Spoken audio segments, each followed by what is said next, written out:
교통정보센터였습니다.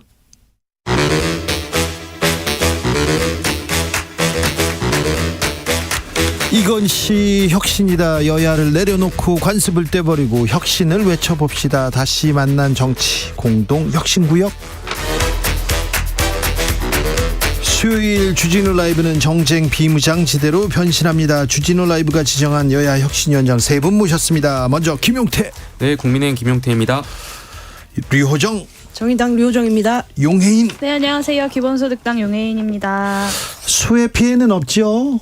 괜찮으십니까? 네, 저희는 다행히도 없습니다. 네. 일단 뭐 저희는 없는데 오늘 그 수색하던 해병대 이게 속상해요. 너무 속상한 소식입니다. 해병대원이라고 하지만 급류잖아요. 그런데 TV 화면 보세요. 그 장병들이 손을 잡아요. 그냥 일렬로. 그리고 계속 걸어가 앞뒤로. 이게 뭐 하는 건지. 로프도 없고 네. 구명조끼도 없고. 삽을 들고 어디 산을 그냥 다 파고 있는데 이렇게 무책임하게 무계획적으로 이렇게 군인은 대민 뭐 봉사라고 하지만 이렇게 해야 되는지, 더 큰 피해가 발생하면 안 되는데 참. 그런데요, 굉장히 안타까운 게 작년에도 이런 뉴스 전했잖아요. 작년에 반지하에서 사고 있었잖아요. 네. 그 전에 부산에서 지하차도에서 큰 사고 있었지 않습니까? 그런데 포항에서도 있었고. 포항에는 지하주차장이었죠. 네. 그런데 뭐 달라진 게 없어요. 나아진 게 없어요. 그러니까 굉장히 안타까운 사건이죠. 그때 작년에 이러한 일이 있었고 서울시에서도 분명히 많은 침수가 있었고 많은 분들이 돌아가셨고 대통령께서도 이런 것을 이제 AI 홍수 시스템을 뭐 만들어가지고 앞으로는 다시 이런 일이 재발하지 않도록 많은 노력을 경주하시겠다라고 말씀하셨는데, 그리고 또 사실 우크라이나 가기 전에도 정부에서 이제 만반의 준비를 다 했다라는 식의 이제 언론 브리핑이 있었는데, 그럼에도 불구하고 비슷한 식의 또 재난이 일어나서 글쎄 이걸 어떻게 평가해야 될까 되게 안타까운 마음이 있고요. 그러니까 저는 전반적으로 이번에 정말 정부의 공무원분들께서 이번 사건을 좀 보고 원인을 제대로 규명해야 된다. 네. 내년에는 정말 이런 사건이 일어나면 안 되잖아요. 네. 사실 이제 예견된 일이었기 때문에 네. 그 뭐 준비를 철저히 해야 한다. 뭐 이런 이야기들도 했잖아요. 기후 위기, 이상 기후로 비가 쏟아지면요, 한 번 올 때마다 퍼붓습니다. 그렇죠. 국민들께서도 이제 작년에 경험도 있고 하니 또 더 마음의 준비, 뭐 또 실제 물리적인 준비들도 많이 하셨을 거고 자체적으로도. 네. 그래서 근데 또 사고가 일어나면 야당은 뭐 예견된 참사라고 하고 여당은 정부는 불의의 사고라고 하고, 그런 와중에 이제 사실 뭐 이게 뭐 늘 옳지도 틀리지도 않은 그런 말들인데, 수해 때문에 힘든 와중에 대통령실이나 또 대구시장 같은 경우에는 말로써 그 힘듦을 더 얹고 있고, 또 기다렸다는 듯이 공방이 시작되고, 이런 것들이 또 국민들을 더욱 힘들게 하는 거 아닌가 하는 생각이 좀 듭니다. 네, 일단은 저는 재난을 대하는 대통령의 태도를 좀 지적을 하고 싶어요. 비가 와도 내 책임인 것 같다라고 생각하는 대통령과 지금 서울 뛰어가도 상황 바뀌지 않는다라고 생각하는 대통령은 내릴 수 있는 지시 자체가 다를 수밖에 없습니다. 이게 무슨 말이냐면 재난을 극복하고 대응하려고 하는 의지, 그리고 이를 위한 국정 운영의 태도, 이것들이 다르고요. 이를 대하는 정부 관료들 조직 자체의 기능성 자체가 다를 수밖에 없습니다.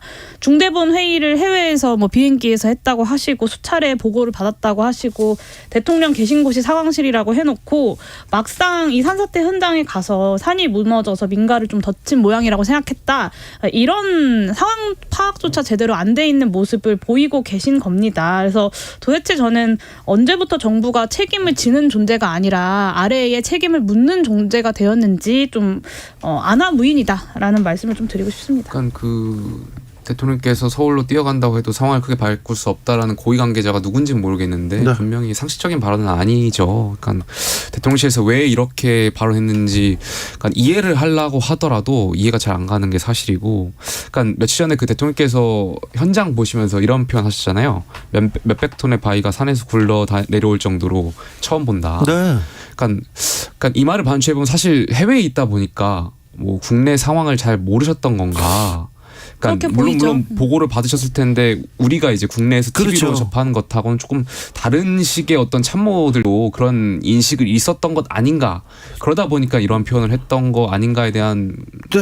생각이 있는데. 대통령 공직자인데 보니까 굉장하네. 이게 방관자처럼 얘기한다 이런 얘기도 있었어요. 그죠. 말씀하신 대로 또 해외에 있다 와서 잘 상황을 모르실 것 같으면 주변 참모진들이 적절한 조언을 또 했어야 되는데 그게 안 된 것 같아요. 보면은 대통령실 고위 관계자부터 부적절한 말을 해서 구설수에 올랐잖아요. 거의 뭐 야당이 무슨 얘기를 하면 지면 안 된다라는 생각에 먼저 사로잡혀서 국민들께서도 지금 이 발언들을 지켜보고 계시다는 걸 모르는 것 같습니다. 아니 다 알죠. 다 쌓여있죠. 그런데 김용태 최고 네.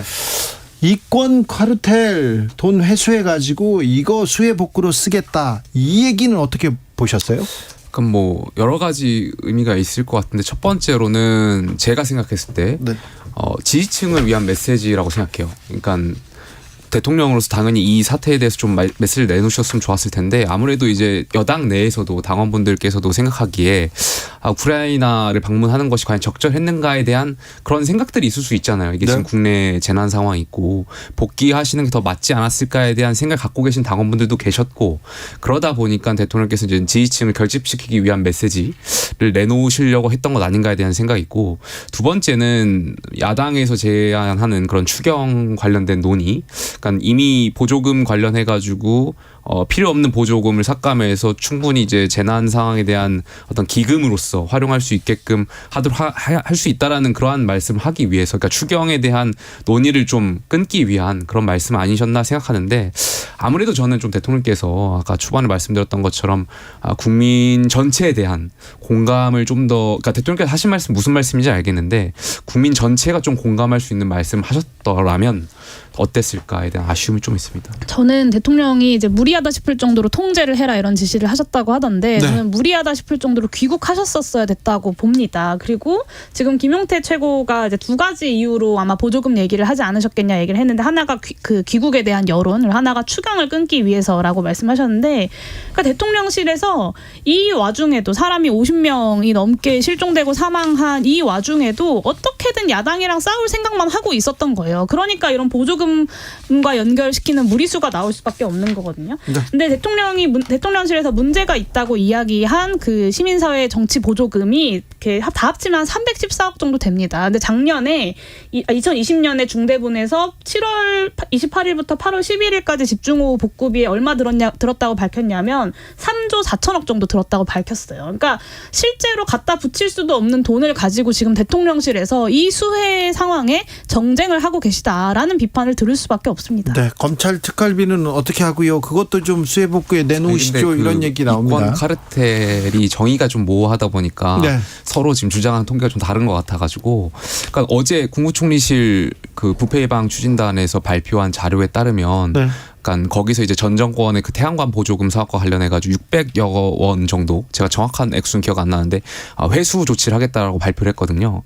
그러니까 이권 카르텔이 대통령실에서 어디까지 이제 정의를 하는지 잘 모르겠습니다만 좀 정의를 하면은 아마 큰 금액이 그러니까 해당되지 않을까 이 말씀만 싶습니다. 좀 드리고 싶은데, 그러니까 대통령실에서 그러면 정확히 계산도 되지 않은 금액을 가지고 지금 수해 복구에 쓰겠다라고 이야기한 건 본인들 스스로가 근거가 없는 정쟁을 하고 있는 거라는 걸 사실 시인하는 거죠. 아니 그냥 담백하게 수해 복구를 위해서 최선을 다하겠다 하고 국회랑 영차 일을 해서 추경을 하고 그랬으면 됐거든요. 그런데 사실 지금 영부인 쇼핑 관련해서는 정쟁 소재가 될 가능성이 크기 때문에 특별히 언급하지 않겠다 했는데 전 이 얘기 듣고도 의구 평소에 좀 잘하지 이런 생각을 했어요. 네. 그런데 지금 이 건으로는 굳이 그런 보조금이니 뭐니를 덧붙여가지고 이렇게 추가적인 말을 만들고 있으니 참 답답할 따름입니다. 윤재호 국민의힘 원내대표 대통령 말씀의 취지는 국민 혈세로 정치적 보조금, 끼리끼리 나눠먹는 보조금, 부적절하게 사용되는 국민 혈세를 재난으로 고통받는 국민의 눈물을 닦아드리는 데 써야 한다는 취지다. 이렇게 또 부연 설명했습니다. 예. 3708님께서 구명조끼 안전장비 하나 없이 맨몸으로 아이들을 강으로 물이 찬 지하차도로 밀어넣는 건가요? 제 큰아들도 지원 중인데요. 연락도 잘 안 되고 너무 걱정입니다. 더 큰 피해는 없어야 될 텐데 참 걱정입니다. 수해 때문에 많은 사람들의 관심이 걱정이 그 경북과 그 주변에 가 있는데요. 여의도에서도 일이 많아요. 일단 내년도 최저임금이 확정됐습니다. 어떻게 보셨습니까? 지금 뭐 물가 인상률에 못 미친 건 굉장히 아쉽죠. 지금 영세 자영업자분들이 많기는 한데 또 최저임금이라는 것이 뭐 정규직이고 안정적인 직장 다니시는 분들보다는 저임금 노동자들에게 광범위한 영향을 미치기 때문에 적절하게 인상되지 않으면 또 실질임금 삭감으로 이어지잖아요. 네. 근데 지금 또 초단시간 노동자도 급증을 하고 있거든요. 180만 명 정도. 그래서 최저임금이 좀 지속적으로 상승할 수 있는 동력 자체는 존재를 해야 하는데 협상 방식이 조금 아쉽기는 했어요. 그 동결대 26% 인상으로 처음에 맞붙었는데 노사가요. 네. 어차피 지금 서로 수용 못할 금액을 불러놓고 감정 싸움하는 방식으로 흘러가다가 그 위원 측의 어떤 중재안을 노측이 또 놓치고 그렇게 하면서 사측 안으로 채택이 되는 이 과정들이 좀 많이 안타까웠거든요. 협상의 기술, 정치적 판단 뭐 이런 것들이 좀 많이 아쉬웠어요. 그래서 이게 내년에 최임위 공익위원이 다 교체될 예정인데 지금 윤석열 정부 같은 경우에 노동계 입장에서는 계약이라고 부를 수밖에 없는 것들을 앞두고 있기 때문에 밀어붙일 수 있잖아요. 그래서 노동계도 이제 좀 자영업자 설득할 명분도 잘 만들고 현명하게 준비를 해 나가야 하지 않을까까지 생각했습니다. 네.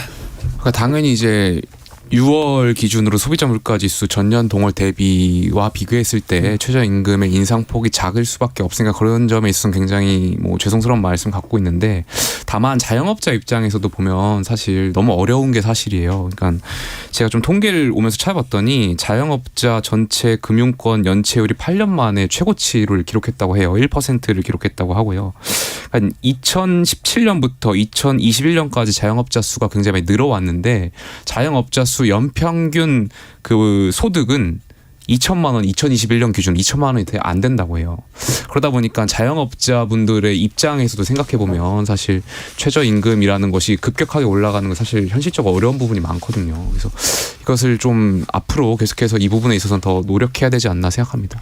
네, 저는 박근혜 정부도 이 정도는 아니었다라는 말씀을 좀 드리고 싶은데 이 탄핵된 정부보다 퇴행을 하고 있습니다. 박근혜 정부 당시에 최저임금 평균 인상률이 7.4% 정도였는데 올해 인상률은 반의 반밖에 안 되고요. 결국에는 임금 인상이 물가 상승을 따라잡지 못하면서 실질 임금이 한 10만 원에서 15만 원 정도 깎였다라고 저는 좀 계산을 하고 있습니다. 예.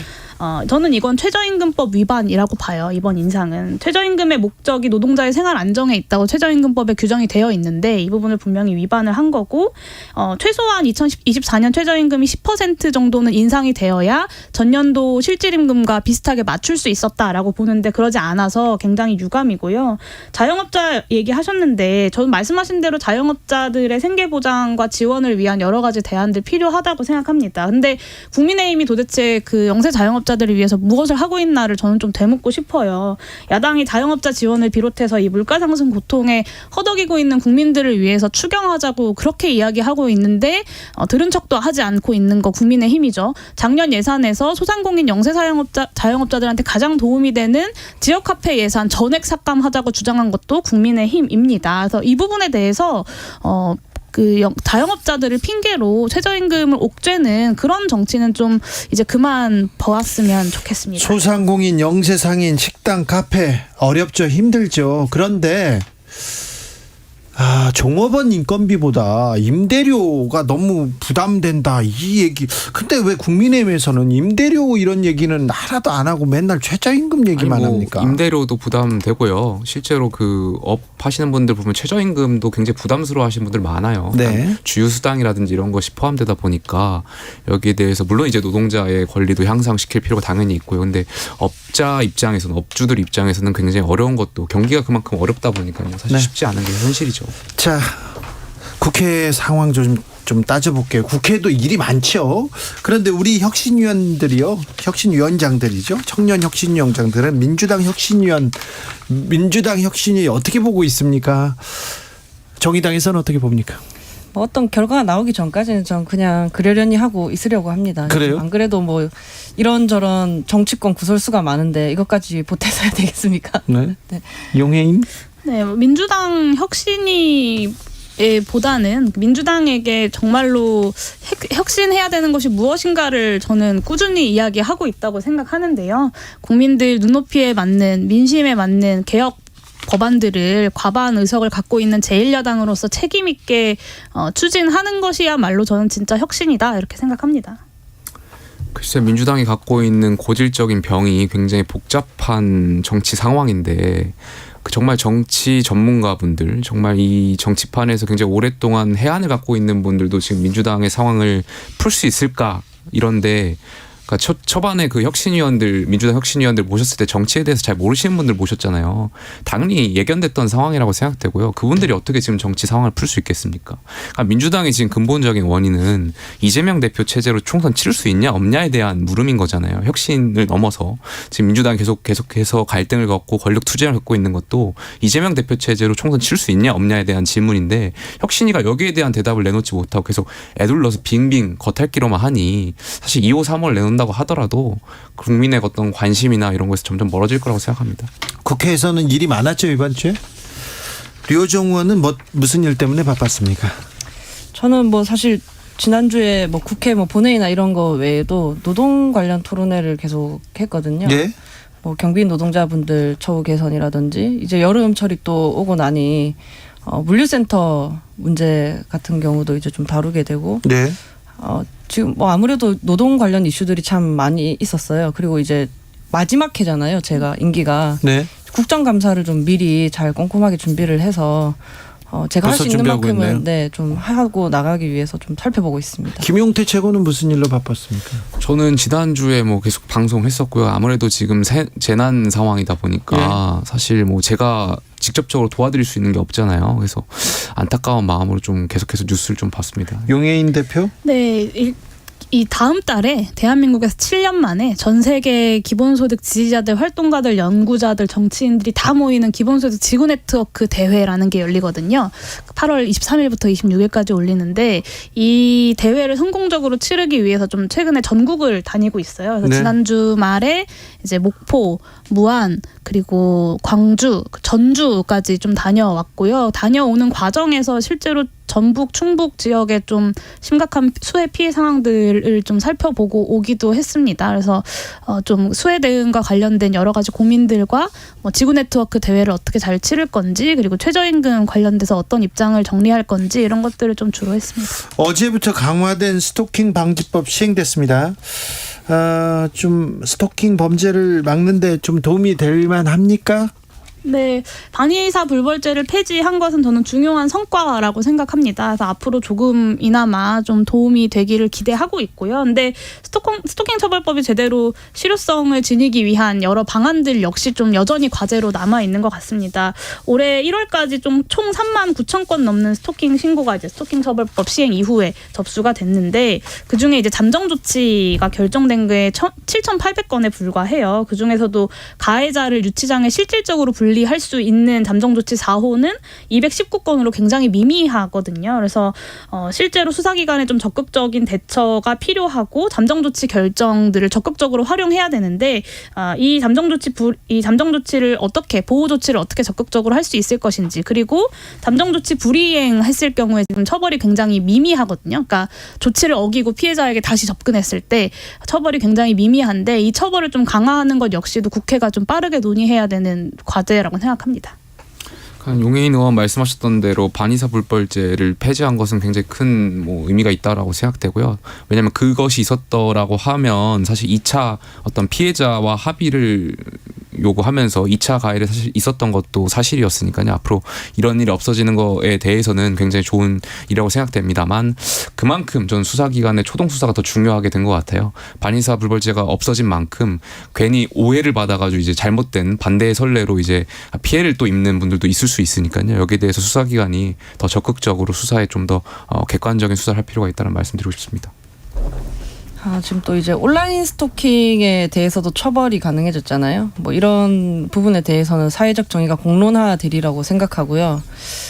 그 얘기하시면 항상 또 국민의힘에서 그놈의 무고죄 얘기하셔가지고 이야기가 길어질 것 같은데 뭐 어쨌든 지금 이제 대법원 양형위원회 같은 경우는 스토킹 범죄에 대한 양형 기준 또 새롭게 설정을 한다고 하니 이런 이제 쌓여온 피해 사례들이 만든 법이기 때문에 좀 지켜봐 주시면 좋겠다 생각하고 네. 또 지금 교제 폭력이 조금 미비하잖아요. 그 네. 관련해서 그런 부분도 함께 이제 보완 입법해 나가면 좋지 않을까 싶습니다. 그런데 국회에서 선거제도는 개혁한답니까? 선거법은 바꾼답니까?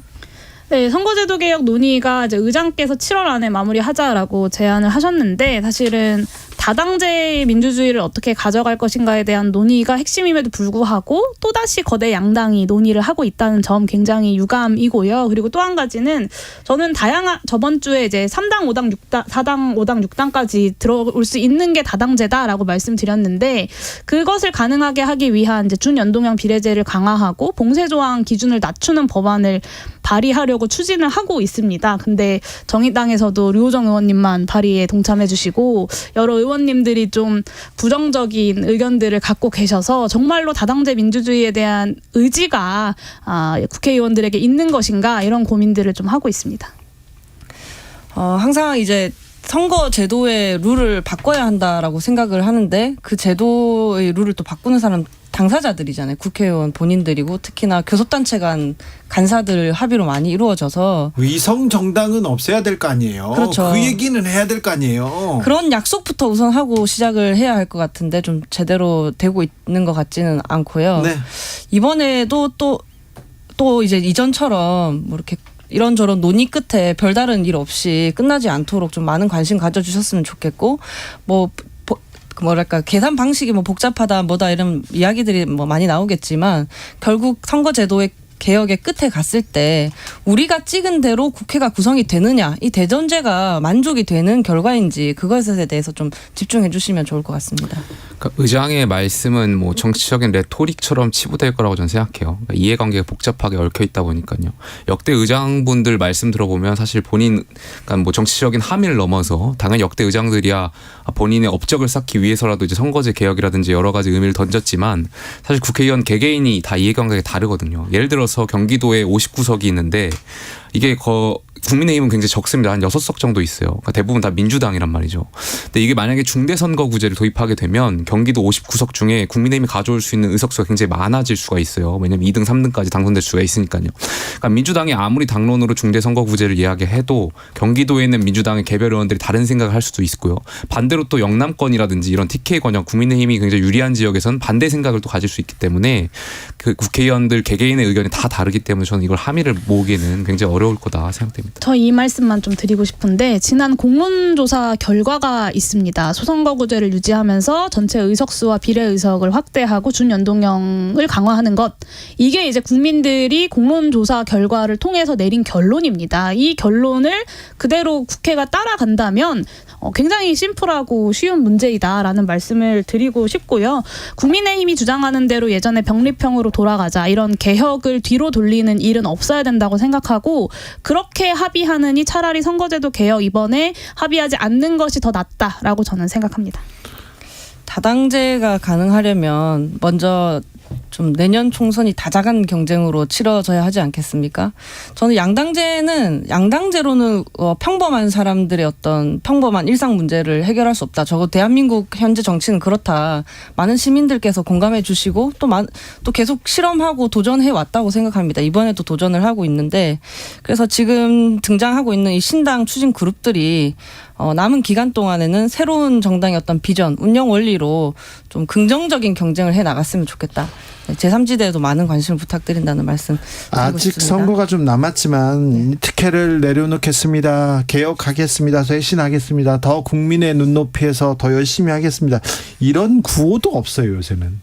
이런 노력도 없어요. 특혜를 내려놓는다. 이런 얘기도 없어서 참 방금 전에 소선거구제 유지하고 비례대표 의석수 늘려야 한다 의견이 우세하다고 이렇게 말씀해 주셨는데요.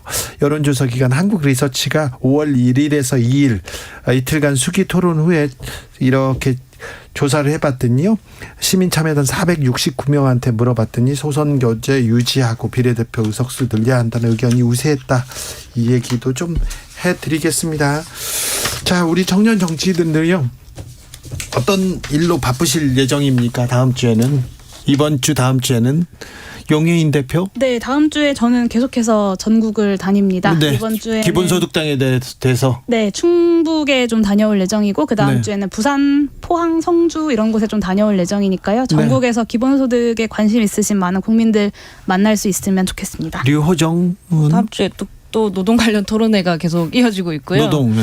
그리고 방금 말씀드렸던 제3지대 관련해서 세 번째 권력의 어떤 운영, 비전, 원리 뭐 이런 것들을 네. 만들기 위한 작업들을 정의당 나갈 예정입니다. 내에서 있어요. 정의당 외부에서 이렇게 논의합니까? 세 번째 권력은 정의당 당원인 분도 있고요. 아닌 그냥 일반 시민 분들도 계시거든요. 다 네. 함께 논의를 하는 거고요. 또 정의당이 자체적으로 지금 꾸려서 하고 있는 신당 추진 사업단, 네, 여기도 많은 관심을 부탁드리겠습니다.